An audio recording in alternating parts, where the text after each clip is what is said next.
অনিয়মিত এবং চুক্তিবদ্ধ কর্মচারীদের দিয়েই কি চলছে আমাদের ত্রিপুরা রাজ্যে অধিকাংশ অফিস?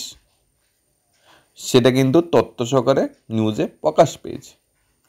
অর্থাৎ অনিয়মিত এবং চুক্তিবদ্ধ কর্মচারী যদি ত্রিপুরা রাজ্যের বা ত্রিপুরা সরকার অধীনে কাজ না করত, তাহলে ত্রিপুরার যে প্রশাসন, ত্রিপুরার যে সরকারি অফিসের কালচার বা সরকারি অফিসের যে ব্যবস্থাপনা তা ভেঙে পড়ত। কিন্তু দেখা যাচ্ছে এই অনিয়মিত এবং চুক্তিবদ্ধ কর্মচারীদের অবদান বা তাদের যে কাজের বিনিময়ে কিন্তু তারা যথেষ্ট পরিমাণ মাসিক স্যালারি পাচ্ছে না। সেখানে কিন্তু স্যালারিতে তাদের বঞ্চনা করা হচ্ছে। একজন গ্রুপ সি বা গ্রুপ ডি রেগুলার কর্মচারী অফিসে যে কাজ করছে, একজন ডিআরডব্লিউ পার্ট টাইম বা কন্টিনিউটি ওয়ার্কার গ্রুপ সি বা গ্রুপ ডির কাজগুলো কিন্তু অফিসে সেম টু সেম করছে। কিন্তু বেতনের ক্ষেত্রে দেখা গেল একজন রেগুলার কর্মচারী 30, 40, 50,000 বেতন পাচ্ছে, ডিএ দিলে ডিএ পাচ্ছে, ইনক্রিমেন্ট হচ্ছে, প্রমোশন হচ্ছে। পাশাপাশি একজন গ্রুপ ডি বা আমাদের অনিয়মিত চুক্তিবদ্ধ কর্মচারীর বেতন কিন্তু আর সেই হারে বাড়ছে না।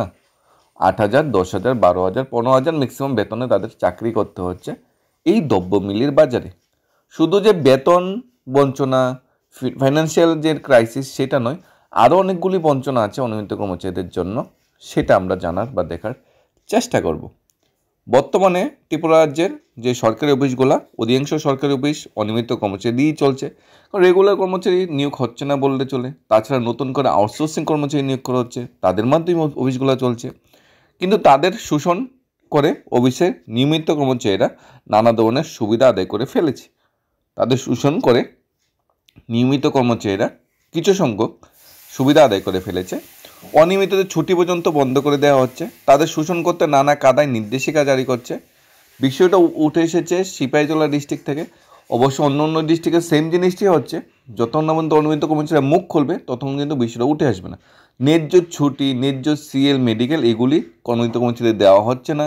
চাকরির বই, ট্রান্সফারের বই, চাকরি খেয়ে নেওয়ার বই, অনেকগুলো বই দেখে তাদের কাজ করানো হচ্ছে। কিন্তু তারা তো রেগুলার কর্মচারী নয়, তাই তাদের ভালোবার বই দেখে কিন্তু কাজ আদায় করে নিচ্ছে। অভিযোগ সিপাহীজলার মুখ্য স্বাস্থ্য আধিকারিক অফিসে। এই নিয়ে ব্যাপক ক্ষোভ দেখা দিয়েছে অনিয়মিত কর্মচারীর মধ্যে। রাজ্য সরকারের পক্ষ থেকে এই কর্মচারীদের নিয়ে কোনো বক্তব্য নেই। রাজ্য সরকার অনিয়মিত কর্মচারীদের সুবিধার্থে, অনিয়মিত কর্মচারীদের ফিনান্সিয়াল বেনিফিট বা অন্যান্য সুবিধা দেওয়ার জন্য রাজ্য সরকারের কোনো কার্যকরী সিদ্ধান্ত নেই। রাজ্য সরকার কোনো তদারকি নেই, কোনো কমিটি নেই, কোনো ডিসিশন নেই যে অনিয়মিত কর্মচারী বা চুক্তিবদ্ধ কর্মচারী কীভাবে বেনিফিট পাবে। অনিয়মিত কর্মচারী শোষণের দৃষ্টান্ত স্থাপন করেছে ত্রিপুরা ইতিহাসে লেখা থাকবে। সিএমও অফিসের নাম সিপাহীজলা। উল্লেখ, রাজ্য সরকার অধিকাংশ দপ্তর অনিয়মিত কর্মচারী গুরুত্বপূর্ণ কাজ করে চলছে। এই অনিয়মিত কর্মচারী সামান্য বেতন ছাড়া আর কোনো সুবিধা দেওয়া হয় না। এমনকি চাকরি শেষ হবো না পেনশন আছে, না গ্র্যাজুইটি আছে, না লিভ স্যালারি আছে, না কোনো বেনিফিট আছে, প্রভিডেন্ট ফান্ড, জিআই কিচ্ছুই নেই অনিয়মিত কর্মচারীদের ভাগ্যে। আছে স্বল্প একটু বেতন, যা দিয়ে নিজের ছেলে, মেয়ে, মা, বাবা, মানে বাচ্চার সবার চিকিৎসা, সবার পড়াশোনা, সবার খরচ চালাতে হচ্ছে। হিমশিম খেতে হচ্ছে দ্রব্যমূল্যের বাজারে। একজন অনিয়মিত কর্মচারীর বেতন একজন ডেইলি লেবার যারা কাজ করে, যারা প্রাইভেট সেক্টরে কাজ করে তাদের থেকেও কম। কিন্তু কাজ কিন্তু সেই নিয়মিত কর্মচারীর মতো কিন্তু কাজ করতে হচ্ছে। তাদের যে এইভাবে বঞ্চনা করা হচ্ছে, তাদের যে এইভাবে প্রতিশ্রুতি দেওয়া হয়েছিল, সেটা হয়তো সরকার ভুলে গেছে। কারণ বর্তমানে আর কোনো বুট নেই ত্রিপুরা রাজ্যে। বুট আসলে হয়তো অনিয়মিত কর্মচারীদের জন্য রাজ্য সরকার আবার নতুন করে মায়াকান্না করবে, কিন্তু দেবে যখন সরকারের চিন্তাভাবনা, সরকারের ইচ্ছা হয়। সেই ইচ্ছা বা চিন্তাভাবনা হয়তো এখনও হয়নি, হয়তো বা 2028 আগে হতে পারে। বাম আমলে অনিয়মিত কর্মচারী নিয়মিত করার বহু উদাহরণ রয়েছে, অথচ বিজেপির জোট সরকার আমলে এই প্রক্রিয়া বন্ধ করে দেওয়া হয়েছে। এই সুযোগ নিয়ে সরকারি অফিসগুলোর কিছু ফাঁকিবাজ অনিয়মিত কর্মচারীদের শোষণ করছে। এই শোষণের প্রতিবাদ হলে সরকার আধিকারিকরা কোনো রাস্তা গ্রহণ করেন না, কারণ তারা অনিয়মিত কর্মচারী। আগরতলা এই ধরনের বহু উদাহরণ রয়েছে, এর মধ্যে সবগুলি ছাপিয়ে গেছে সিপাহীজলার সিএম অফিসে। এই অভিযোগ, নিয়মিত কর্মচারী প্রাপ্য ছুটি দেওয়া হচ্ছে না, অনিয়মিত কর্মচারীদের প্রাপ্য ছুটি তাদের দেওয়া হচ্ছে না। তাদের বেতন ছাড়া ইপিএফ, ইন্স্যুরেন্স, ইবি কিছুই দেওয়া হয় না।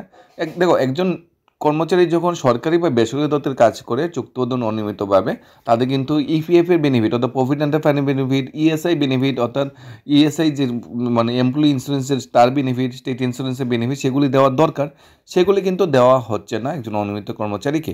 তবু গ্রামের স্বাস্থ্য পরিষেবা পৌঁছে দিতে অনিয়মিত কর্মচারী অনেক পরিশ্রম করছে। শুধু যে স্বাস্থ্য দপ্তর, যেমন শিক্ষা দপ্তর, অন্যান্য দপ্তর অনিয়মিত কর্মচারীরা কঠোর পরিশ্রম করে ত্রিপুরার যে প্রশাসন, ত্রিপুরার সরকার অফিসগুলোর কাজগুলো, সরকার অফিসের পরিকাঠামো ডেলে সাজিয়েছে। রাজ্যে যদিও বন্যা করোনা পরিস্থিতির মতো জরুরি অবস্থা এখন আর নেই, এই পরিস্থিতিতে সিএম অফিসে উচ্চপদস্থ সরকারিরা এসি রুমে বসে ইচ্ছামতো অনিয়মিত কর্মচারীদের অবস্থা চলার সময় আগাম বিজ্ঞপ্তি ছাড়া ছুটি বাতিল করে দিচ্ছে। রাজ্যে যদি জরুরি অবস্থা নেই, তার জন্য ছুটি কেন বাতিল করা হবে? অনিয়মিত কর্মচারীদের বেতন তো এমনিই পায় না, আর কিছু যে সামান্য বেনিফিট সরকার থেকে দিয়ে দিচ্ছে, সে বেনিফিটগুলি নিয়মিত অফিসার বা কর্মচারীরা খেয়ে নিচ্ছে। কেন খেয়ে নিচ্ছে? অনিয়মিত কর্মচারীরা কি এখানে মানে মানুষ নয় নাকি, সেটা কিন্তু কোশ্চেন থেকে যাচ্ছে। রাজ্যে এই পরিস্থিতিতে সিএম অফিসের উপর পদের সরকারি কর্মচারী এসি রুমে বসে অনিয়মিত কর্মচারী অত্যাচার করে যাচ্ছে। অত্যাচারের মানে সীমা অনেকটা বেড়ে গেছে, অনেকটা পার হয়ে গেছে। অর্থাৎ হয়তো তিনি অনিয়মিত কর্মচারীদের পার্সোনাল কাজও করাচ্ছে, কিন্তু ওনার কি ক্ষমতা আছে অনিয়মিত কর্মচারী যে কাজ করছে সেই বেতনটা দেওয়ার? সমকাজের সময় ওই ক্ষমতা তো নেই। তাহলে উনি এই ধরনের কাজ করছে কেন, এই ধরনের শোষণ করছে কেন? এটা কি ওনার পার্সোনাল বেনিফিটের জন্য কি অনিয়মিত কর্মচারীদের রাখা হয়েছে? সেটা কিন্তু কোশ্চেন। কিন্তু অনিয়মিত কর্মচারীরা আস্তে আস্তে মুখ খুলতে শুরু করেছে। নিয়মিতদের ছুটি দিলেও অনিয়মিত ছুটি দেওয়া হচ্ছে না কেন? কিন্তু কোশ্চেন আছে, এই নিয়ে বিরাট বড় একটা আন্দোলন বা হতে পারে। অর্থাৎ রাজ্য সরকারকে কালিমাপ্ত করার জন্য, রাজ্য সরকারের মুখ স্বচ্ছ মুখকে কালিমাপ্ত করার জন্য একদম অফিসাররা হয়তো উঠে পড়ে লেগেছে, অনিয়মিত কর্মচারীদের মানে বিরুদ্ধে উঠে পড়ে লেগেছে। কীভাবে রাজ্য সরকারকে কালিমাপ্ত করা যায়, কীভাবে রাজ্য সরকারের বেনিফিটগুলো অনিয়মিত কর্মচারী না দেওয়া যায়, সেইভাবে বর্তমান সিএমও এমএসএসকে অভিযানের নামে যে অনিয়মিত কর্মচারী ছুটি বাতিল করেছে, মাধবী দেববর্মা, কাঞ্চনমালা চাকমা প্রাপ্য ছুটির আবেদন করেছিলেন, কিন্তু তাদের ছুটি দেওয়া হয়নি। কিন্তু নিয়মিত কর্মচারীদের কিন্তু সেই জায়গায় ছুটি দেওয়া হয়েছে। অথচ এই সমস্ত ছুটিরা নিয়মিত কর্মচারীরা পাবে, অনিয়মিতরাও পাবে, কিন্তু তাদের দেওয়া হয়নি। এইভাবে সরকারি অফিসগুলোতে রাজ্য সরকারের ভাবমূর্তি নষ্ট করেছে কিছু সরকারি নিয়মিত কর্মচারী। সরকারি অফিসগুলো তাদের দ্রুত চিহ্নিত করে শাস্তির আওতায় আনতে হবে, নয়তো কিন্তু অনিয়মিত যে বুট বাক্সে কিন্তু সেটা বিরাট বড় কিন্তু এফেক্ট হবে। মানুষ সত্যিই খুব নির্দয়। এক তো স্যালারি ঠিকঠাক পাচ্ছে না, 10-12 হাজার 8 হাজার টাকা বেতন পাচ্ছে, তার দিয়ে তোমরা বিরাট পরিশ্রম করাচ্ছ, এরপর চাকরি খেয়ে নেওয়ার বই দেখাচ্ছ, ট্রান্সফারের বই দেখাচ্ছ, নিয়মিতকরণ করা মানে বই দেখাচ্ছ, এসিআরে রেড মার্ক দেবে বই দেখাচ্ছ, অনেক কিছু বই দেখিয়ে পার্সোনাল বেনিফিটগুলো আদায় করছো, তাদের শোষণ করছো, ছুটি দিচ্ছ না। এদিকে প্রচণ্ড নির্দয় যদি কোনো অফিসার থাকে এরকম, এমন কিন্তু শুধু সিপাহীজলা সিএমও বিষয় হয়েছে এরকম নয়, আরও ম্যাক্সিমাম সরকারি অফিসগুলোতে কিন্তু এরকম হচ্ছে। কিছু সংখ্যক অনিয়মিত কর্মচারী যারা অনিয়মিত কর্মচারীদের শোষণ করছে, তারা নিজের মানে পার্সোনাল কাজে বেনিফিট ইউজ করছে, এইগুলা কিন্তু একদম মানে পারফেক্ট না, একদম কার্যকর নয়। কারণ নিয়মিত হোক অনিয়মিত হোক সমস্ত কর্মচারী সমান চোখে দেখতে হবে। সরকার সমস্ত কর্মচারীদের হয়তো সমকাজে সমবেতন দিতে পারছে না, কিন্তু কর্মচারী হিসাবে নিয়মিত কর্মচারীর যে রাইটস বা অধিকারগুলি আছে ফাইন্যান্সিয়াল বেনিফিট বাদে, অনিয়মিত কর্মচারীর কিন্তু সেই রাইটস বা অধিকারগুলি আছে, সেইগুলি কিন্তু ক্যারি নিতে পারে না। তারাও কিন্তু ত্রিপুরা, তারাও কিন্তু ভারতবর্ষের নাগরিক।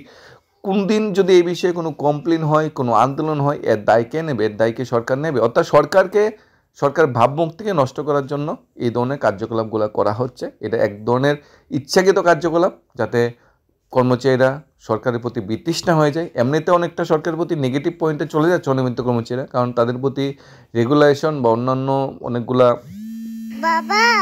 প্রতিশ্রুতি দেওয়া হয়েছিল, সেগুলি পালন করা হয়নি। এখন বাস্তবে অনিয়মিত কর্মচারী এই যে শোষণের বিরুদ্ধে কী স্টেপ নেই সেটা দেখার বিষয়। আমরা সবসময় অনিয়মিত কর্মচারীর পাশে ছিলাম। আশা করছি অনিয়মিত কর্মচারী যে আন্দোলন বা কর্মচারী মঞ্চের নামে যে আন্দোলন বা প্রটেস্ট হবে নভেম্বর-ডিসেম্বরের দিকে, সেই আন্দোলন প্রটেস্ট অনেকটা সাকসেস হবে এবং তাদের প্রাপ্য যে অধিকার, সমকাজ সমবেতন, সেই প্রাপ্য অধিকারটা তারা অবশ্যই আদায় করে নেবে। সেটা লড়াই এবং যুদ্ধ করে আদায় করতে হবে, সেটা কিন্তু সবাই অলরেডি বুঝে গেছে এবং সবাই কিন্তু সেই পথেই হাঁটছে। কারণ দেখা যাচ্ছে মাননীয় মন্ত্রিসভা, মাননীয় মন্ত্রী যে প্রতিশ্রুতি দিয়েছিল সেই প্রতিশ্রুতি তারা ভুলে গেছে। তাদের মনে করে দিতে গেলে এই ধরনের কার্যকরী আন্দোলন, কার্যকরী প্রটেস্ট, ডেপুটেশন অবশ্যই দরকার। ধন্যবাদ জানাচ্ছি মাননীয় বরিষ্ঠ আইনজীবী পুরুষোত্তম রায় বর্মনকে, উনি অনিয়মিত কর্মচারীদের পক্ষ হয়ে লড়াই করার জন্য, এবং আশা করছি ওনার লড়াই, ওনার গাইডেন্সে অনিয়মিত কর্মচারীদের বেনিফিটগুলি মানে হারিয়ে গেছে বা বেনিফিটগুলি পাচ্ছে না, সেগুলি খুব শীঘ্রই পাবে এবং শোষণের প্রতিকার হবে। ধন্যবাদ সবাইকে। Study job Tripura YouTube channel.